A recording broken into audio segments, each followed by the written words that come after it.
Being a self-employed HR consultant sounds like the dream, right?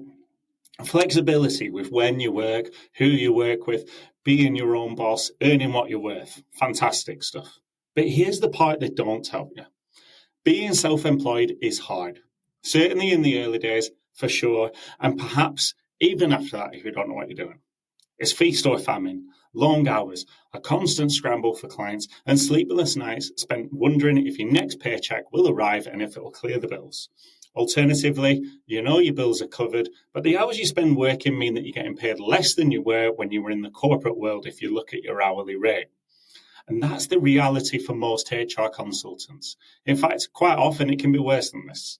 So in this episode, I'm going to pull back the curtain and talk about the harsh realities of being self-employed, why most people get it wrong, the psychological toll it takes, and more importantly, how you can avoid the traps that most HR consultants fall into. So stick around, because this one's important. This is the Marketing Made Easy for HR Consultants podcast, a show to help independent HR consultants get a pipeline of perfect fit, high-paying clients without expensive adverts, time-consuming social media activities, or energy-sapping and monotonous networking meetings. I'm your host, Nick Paninsky, author of How to Land Your Dream Client, a book which explains everything you need to know to get every sale and client you ever want. And if that sounds interesting, then make sure to grab your copy from the influential consultant website today. That being said, let's get into today's show. Hello there, and welcome back to another episode of Marketing Made Easy for HR Consultants with me, Nick Paninsky. Thanks for joining me again, and if this is your first time here, I'm glad you're here.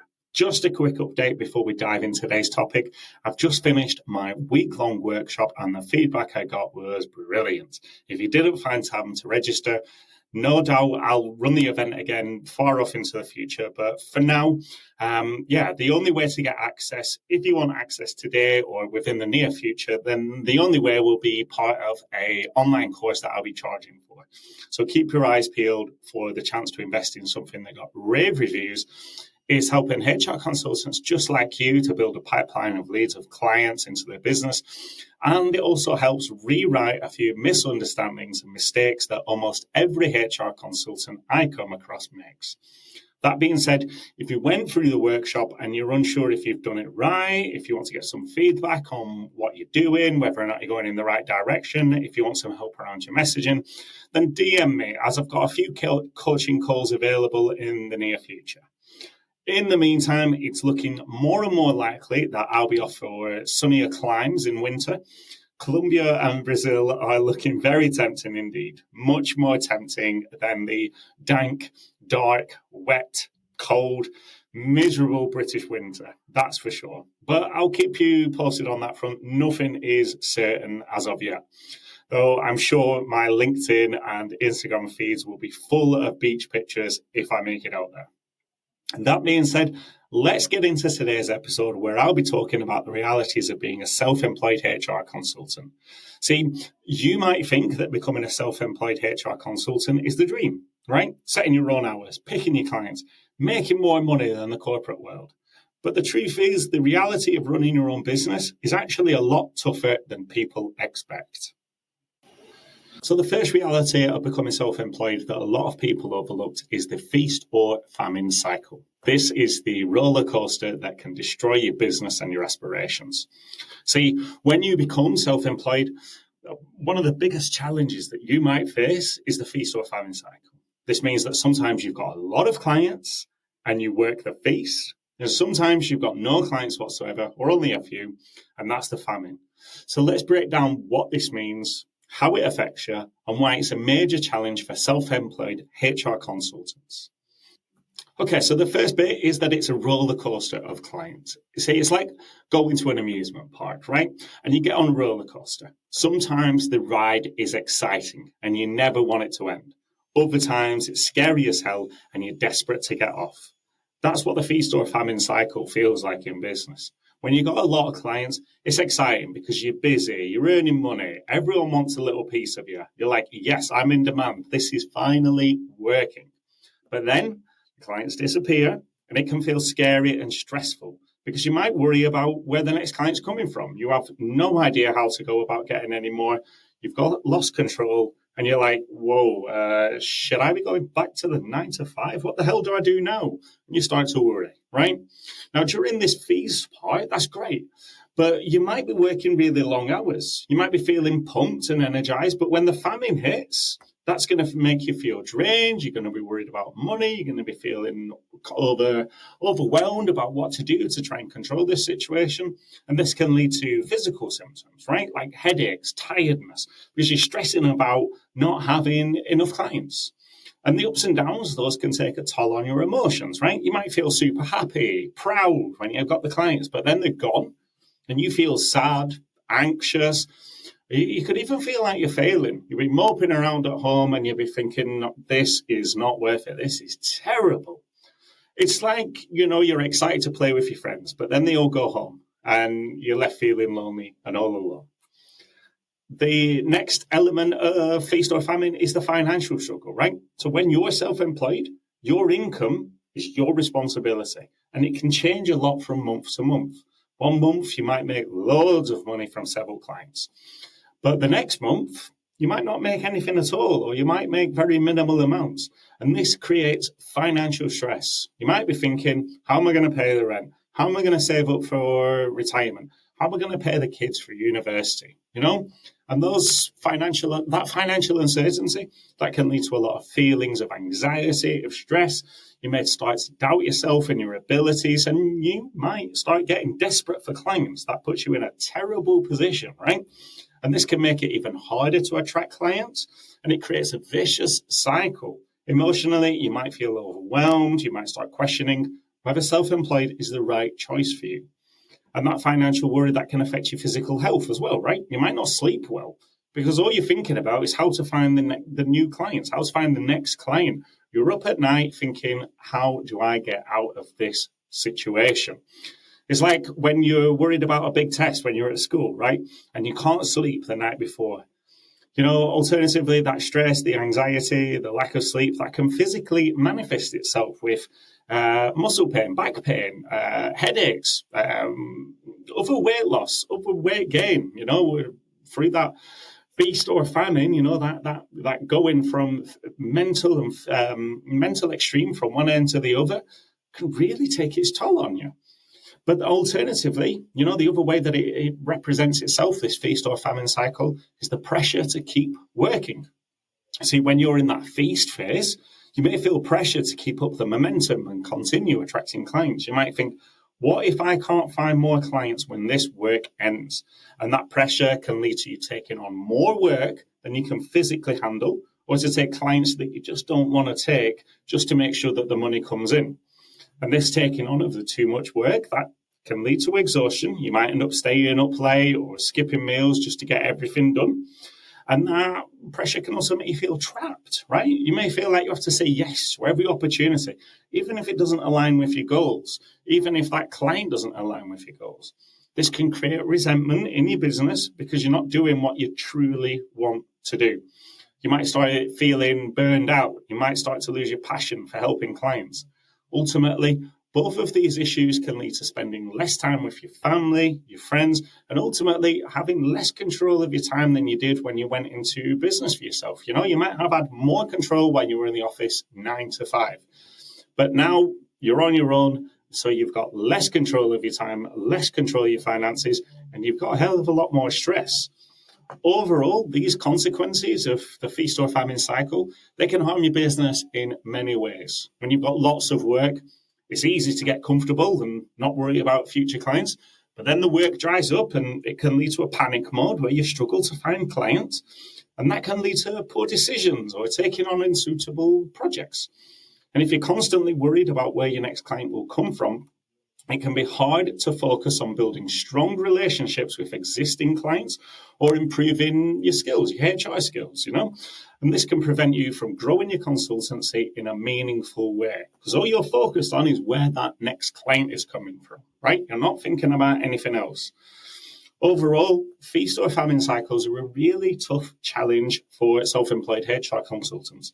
They create physical stress, mental strain, emotional ups and downs, and that can make it difficult to maintain a stable and successful business. To tackle this issue, It's important to create a consistent marketing strategy to keep a steady flow of clients, even during the slow times. So make sure that you set aside time each day for client outreach, networking, promoting your services, whatever it is, there should be at least an hour a day focused on business development. The next harsh reality of being a self-employed HR consultant is the admin overload. It's the drowning in the unpaid work, the stuff that doesn't add too much value to your business. So when you decide to become a self-employed HR consultant, you might think about helping businesses with their HR needs, right? The disciplinaries, the grievances, the engagement surveys, exit interviews, policies, procedures, all that good stuff.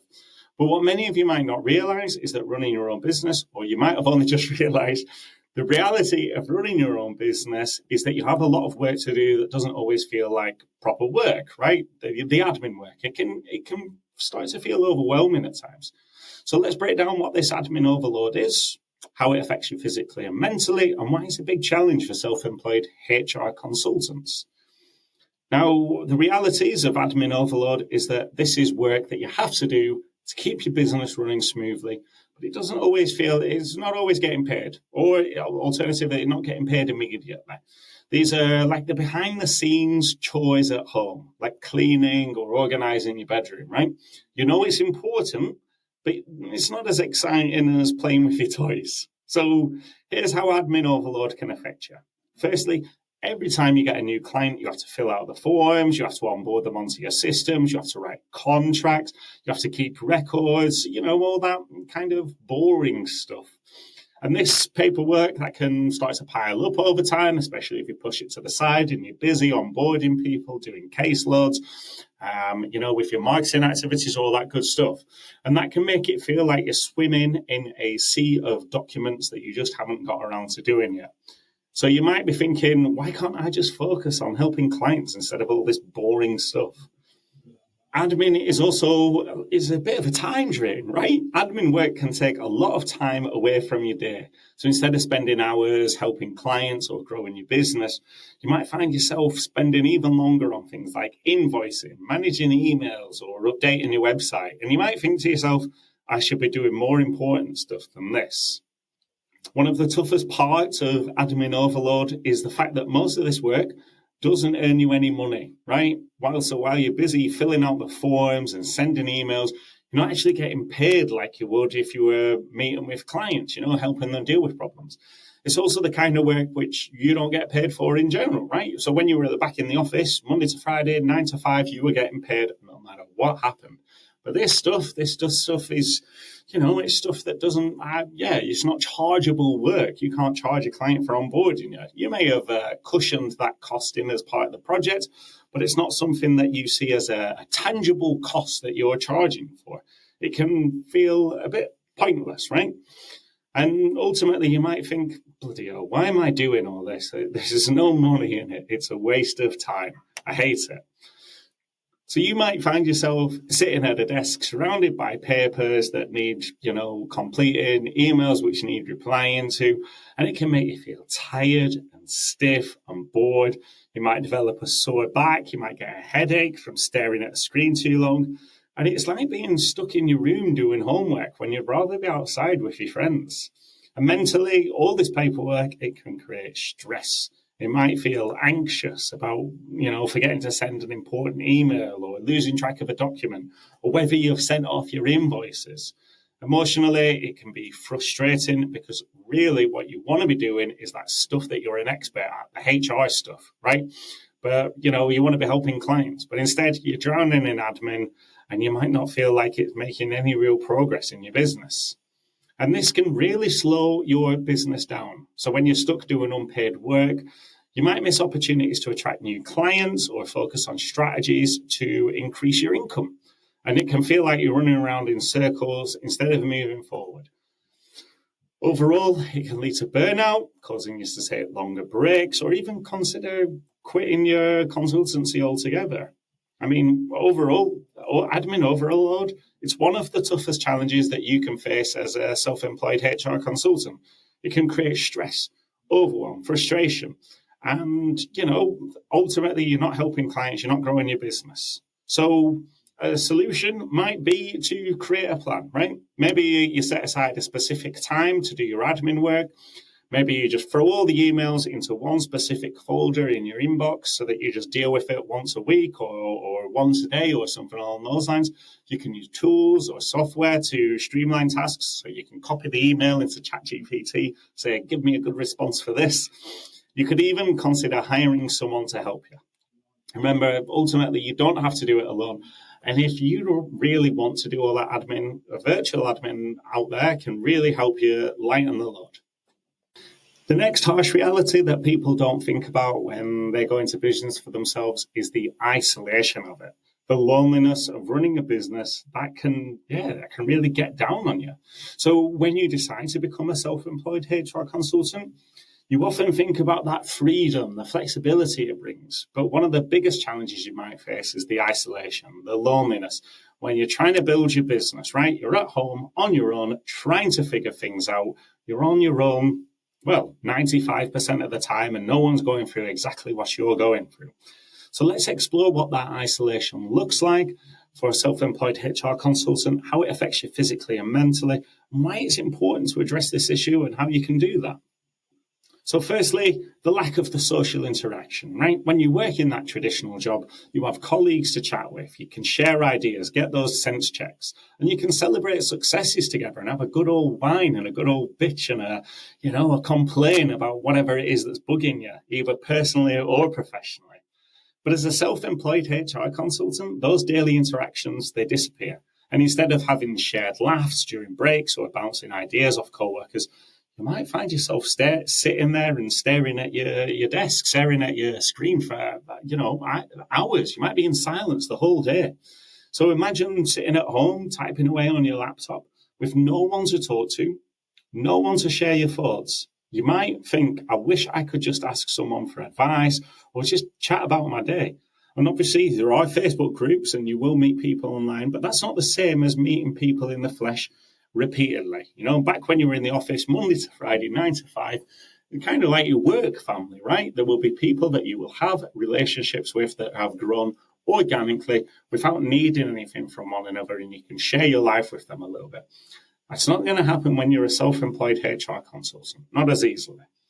So this lack of social interaction, that can lead to feelings of sadness, boredom, you might feel sluggish, unmotivated. All that can affect your productivity. And productivity when you're self-employed, wow, that is, time is money. So, you might even, start skipping meals, forgetting to take breaks, because there's no one around to remind you to step away from your work. It's entirely possible. Mentally, working alone can feel draining as well. You might find yourself overthinking problems without anyone to help you brainstorm solutions. Emotionally, it can lead to feelings of loneliness or isolation. You may start to question whether you're doing things right because there's no one to encourage you or give you feedback. That isolation, that can manifest itself by feeling a pressure to do everything yourself as well, right? So as a self-employed HR consultant, you might not realize this, but you're going to wear many hats: marketing, sales, accountant, HR expert, customer service manager. Yeah, everything, it falls on your shoulders.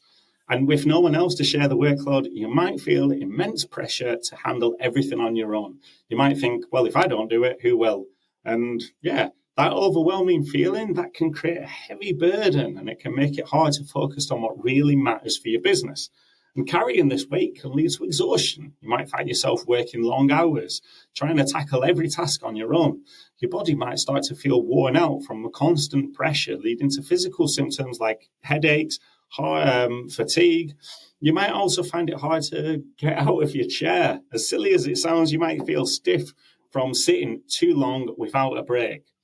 And mentally and emotionally, the pressure can create a sense of chaos. You may feel like you're always running around, but you're getting nowhere. This can lead to frustration, overwhelm, making it hard to stay focused on your goals.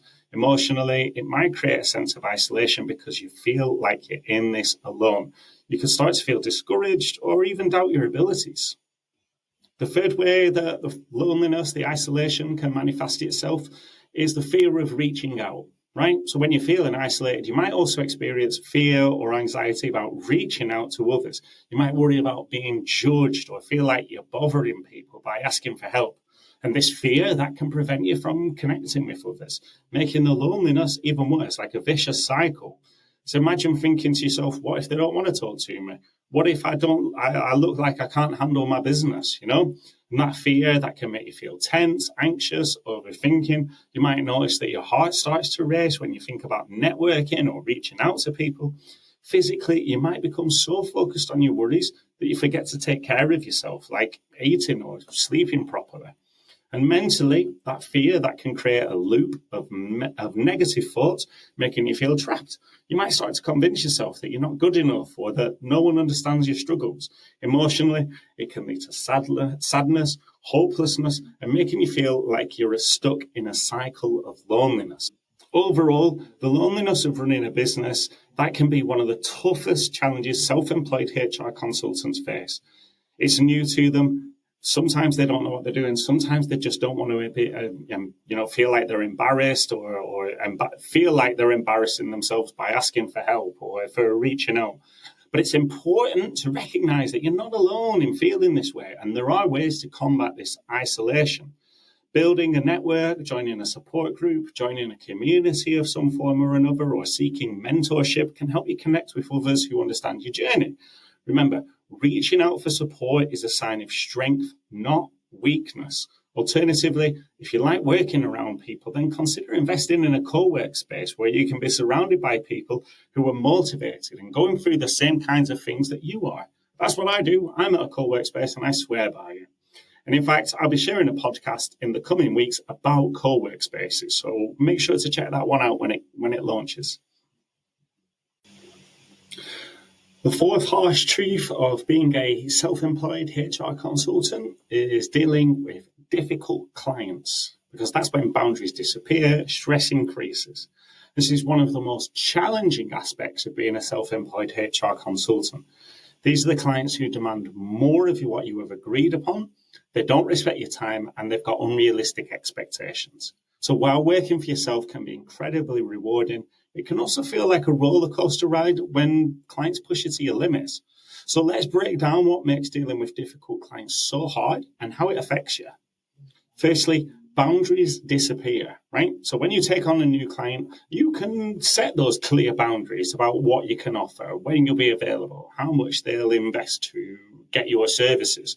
But sometimes clients don't respect those boundaries. They might call you at all hours. They might expect quick responses to their emails. They might expect extra work without offering to pay for it. It's like you've agreed to work on a project for a specific number of hours, but your client keeps adding tasks saying, can you just do this extra thing for me? Can you just do this extra thing for me? We've all been there, right? And you want to help them, so you say yes, right? It's probably a natural response, because when you're in the office 9 to 5, your boss comes to you and says, oh, can you do this? Can you do this? Time's not money. So you just say, oh, of course. You want to be helpful. Equally, these things are in your remit. But when you go self-employed, a little bit different, right? This leads to more work than you've bargained for, than you've agreed upon. Before you know it, you're working late into the night, missing something important, missing time on friends and family, and you're doing it for free. Alternatively, there may be unreasonable expectations as part of the working relationship. Some clients come with high expectations that can feel impossible to meet. They might want results immediately or expect you to solve complex problems overnight. So, clients can come to you saying, I need this done by tomorrow, even though it's a week's worth of work, right? And these unreasonable demands can create a lot of stress. You're going to need to push back. You might not have had to do this before. You might feel like you're constantly rushing to meet deadlines or overworking yourself to keep clients satisfied. That can be really difficult to push back on, especially if you're not that way inclined, or if you feel like you need the client more than they need you. Dealing with difficult clients can also lead to a lot of stress and burnout, because when you're constantly juggling demanding clients, it's easy to feel overwhelmed. You might wake up dreading your workday, feeling like you're stuck in a never-ending cycle of stress. And burnout happens when you feel so drained that you no longer enjoy what it is that you're doing. That can lead to a lack of motivation, a lack of creativity, and physical symptoms like headaches or stomach aches, all that bad stuff. Overall, difficult clients can create a ripple effect in your business because when boundaries disappear, unreasonable expectations are set, that means stress levels soar. It can lead to that burnout, that lack of fulfillment in your work.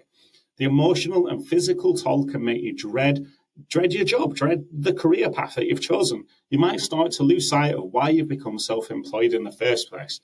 And this cycle of stress and dissatisfaction makes it even harder to attract new clients. It can make it even harder to, satisfy your existing clients. And when you feel burnout, you might not put the effort into marketing yourself or reaching out to potential clients.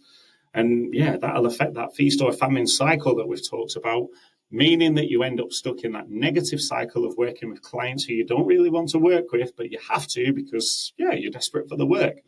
That means you end up draining your energy before you know it. Self-employment was an utter disaster, right? In terms of your physical health, well, when you're constantly managing challenging situations, the stress can manifest in various ways.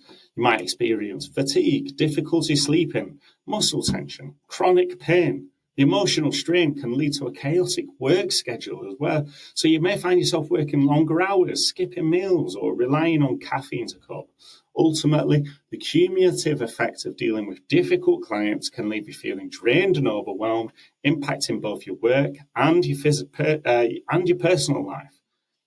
It can lead to you feeling foggy, unfocused. You might struggle to concentrate on your work because your mind is racing with worries about your clients and how they're overwhelming you, demanding things. Emotionally, it's going to leave you feeling frustrated, angry, defeated, and this can lead, as I say, to a negative attitude and negative emotion towards your business, why you went into business for yourself. Overall, dealing with difficult clients can be a significant challenge for self-employed HR consultants. And recognizing the signs of demanding or aggressive clients, it's crucial for protecting your time, your energy, and your mental health. So what you need to do is set clear boundaries, manage expectations, and know when to say no. You can maintain a healthy work-life balance if you do all this. Remember, prioritize self-care, seek support from peers or professionals when needed. By implementing these strategies, you can navigate difficult client relationships effectively and maintain a positive and fulfilling career. It is possible. But don't wait too long to start standing up for yourself because you'll only make it worse in the long run, right? Your client will learn that they can push you, and then all of a sudden you snap and you say no longer. They'll misunderstand what's happening in the relationship. So be clear right from the start, be honest with your client so they understand who you are, what you're about right from the start. Ultimately, you're stealing from them if you're not honest with them right from the start, right? You're giving them the wrong impression. And that's not where you want to be. So be honest with them right from the start, deal with those difficult clients, and if they can't cope with it, fire them. The fifth and final harsh reality of being a self-employed HR consultant is imposter syndrome. This is one of the most pervasive and insidious challenges faced by self-employed HR consultants. It's the feeling that you're not good enough. No matter what it is that you do, you don't know what you're doing, and it's only a matter of time before someone finds out that you're a fraud. No matter how experienced, how talented you are, imposter syndrome can make you doubt yourself at every turn. It's that little voice inside your head that says, who are you to offer advice to businesses? What if clients realize you don't really have all the answers? What if you make a mistake and you lose their trust? And it convinces you that your success is a fluke, you've just been lucky, and that you're not as skilled or qualified as everyone thinks and you actually are.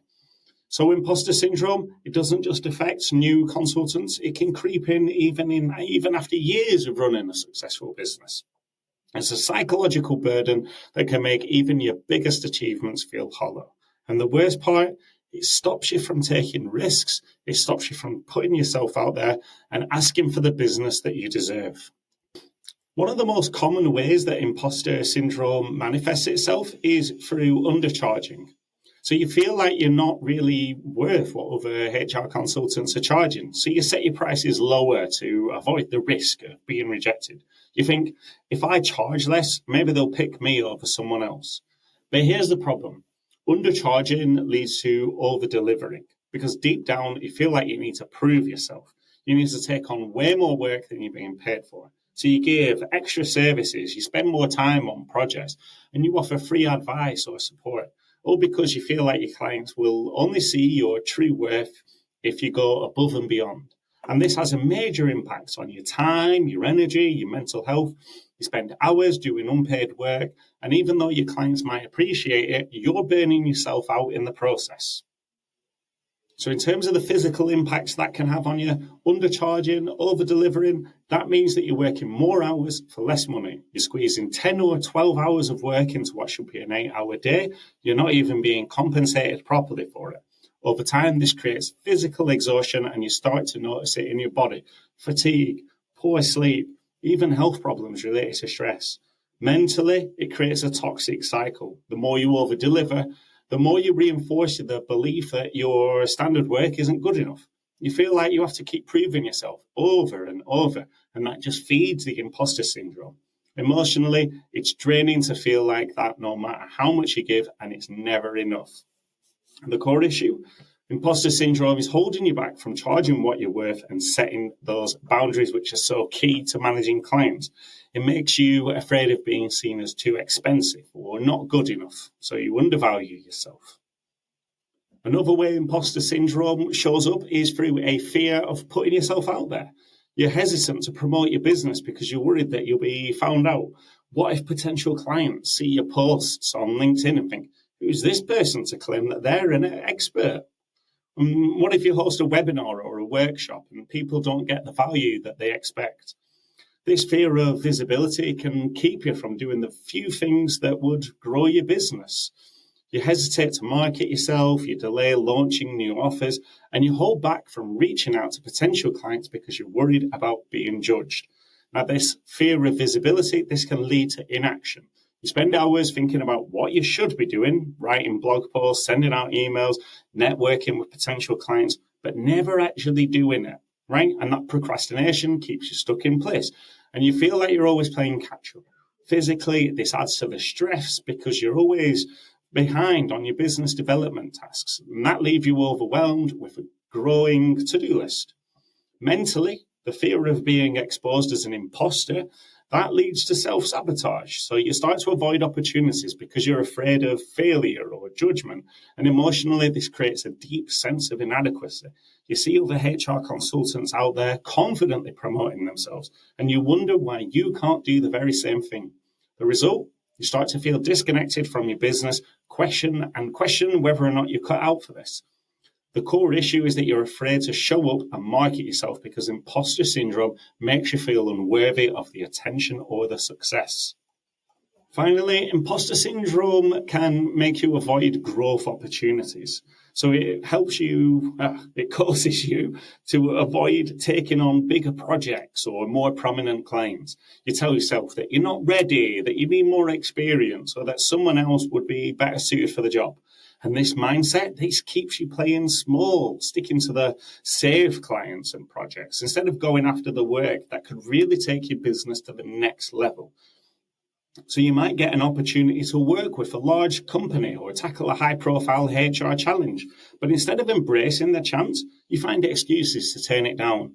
I'm not ready. What if I mess it up? Or I'll take on a project like that after I get a few more clients under my belt.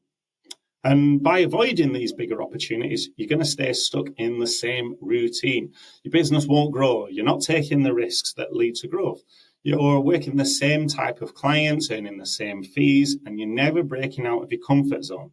This leaves you in a physical draining cycle of doing work that doesn't excite you or move the needle. And mentally, avoiding these growth opportunities, this keeps you feeling stagnant. You know deep down that you're capable of more, but imposter syndrome, that's going to convince you to stay in your comfort zone. This leads to frustration with yourself and your business. Emotionally, it's disheartening to pass up these opportunities that could significantly boost your career and your business, and that leaves you with regret and self-doubt. The core issue? Imposter syndrome convinces you that you're not good enough to take on the bigger challenges, so you stay stuck in a cycle of safe but unfulfilling work.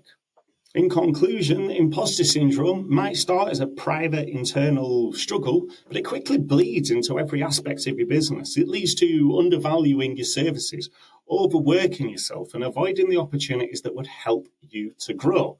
What's worse, it keeps you trapped in a cycle of self-doubt, which makes client acquisition, the most important part of your business, even harder. So if you're constantly second guessing yourself, your abilities, how can you confidently pitch your services to potential clients?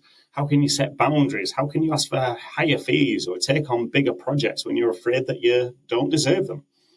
Overall, imposter syndrome is one of the biggest silent killers of confidence, success, and fulfillment for self-employed HR consultants. It keeps you stuck in a cycle of overwork, undercharging, and self-doubt. But the good news is, well, it can be overcome. Once you recognize that these feelings aren't based on reality, you can start to break free from their grip. So when you start to realize that you're thinking along these lines, catch yourself, stop yourself, readjust your behavior, take the chance, apply for the big project, put yourself out there. Only good things can happen. Nothing terrible will happen. I promise you, the world will not fall apart if you post a LinkedIn post and there are crickets. It happens all the time to me, and I'm sure it'll happen to you too. And there you have it. 5 harsh realities of life as a self-employed HR consultant. And in case you missed it, I have got a surprising truth for you. All these challenges, the feast or famine cycle, the admin overload, the isolation, the difficult clients, the imposter syndrome, they are all rooted with one central issue: not having control of your business, not having control of your clients, not having control of your lead gen. Because when you're constantly struggling to find new work, when you're constantly struggling to find work that you want to do, you can't afford to set boundaries. You can't afford to take time off, and you can't afford to take time to focus on growing your business. You're too busy running around trying to make sure that you get fed and they actually have a business. That's why the number one problem that you need to solve is client acquisition.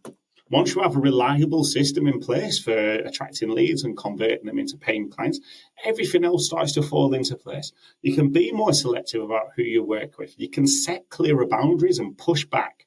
And you can plan for the future with confidence. See, having control of your client and lead gen, it solves every other problem because there's certainty in your business. You know what you're doing, you know who you do it for, and you know who you don't want to work with. You can outsource your admin, you can destroy feast or famine, and you can join any and every membership out there in order to create that community and avoid that loneliness. If you're a HR consultant feeling overwhelmed by the challenges of building your business and landing clients, I'm here to help you.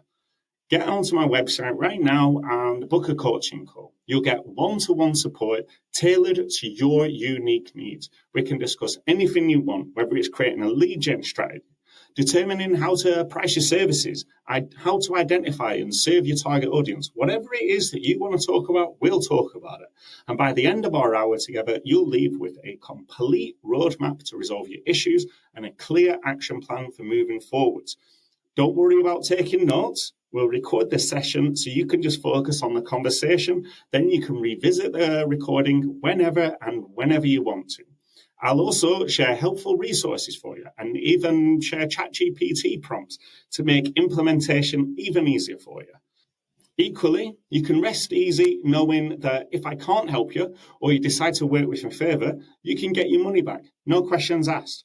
My goal is to make sure that you feel supported and empowered to build a consultancy of your dream where you earn 70K or more while enjoying the flexibility to choose your projects and when you're working and who you're working with. And if I can't help you with that, as I say, you'll get your money back. And just for a little bit of fun, for a limited time, the next 5 people to book a call with me will receive a mystery prize through the post. Think of it like lumpy mail, but backwards. And you won't get something crap like a free PDF or something along those lines. So if you're curious what a coaching call with me looks like, then check out a recent podcast episode featuring Ruth. It'll give you a glimpse of what to expect and how I can support you.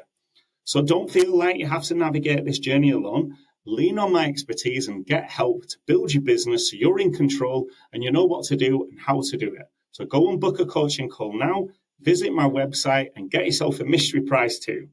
In the meantime, as ever, get marketing, because without marketing, there's no sales. And without sales, there's no business. So get marketing. Hey there, and thanks for listening to the Marketing Made Easy for HR Consultant podcast. If you've enjoyed the show, then please consider taking a moment to help us grow by sharing the episode with a friend or colleague, or by leaving a positive review on podchaser.com. And make sure to hit subscribe so you don't miss out on any of the upcoming episodes. I've been your host, Nick Paninsky, and if you have any questions or want to know more about today's topic, then reach out to me on LinkedIn. I'd be delighted to hear from you. See you next time.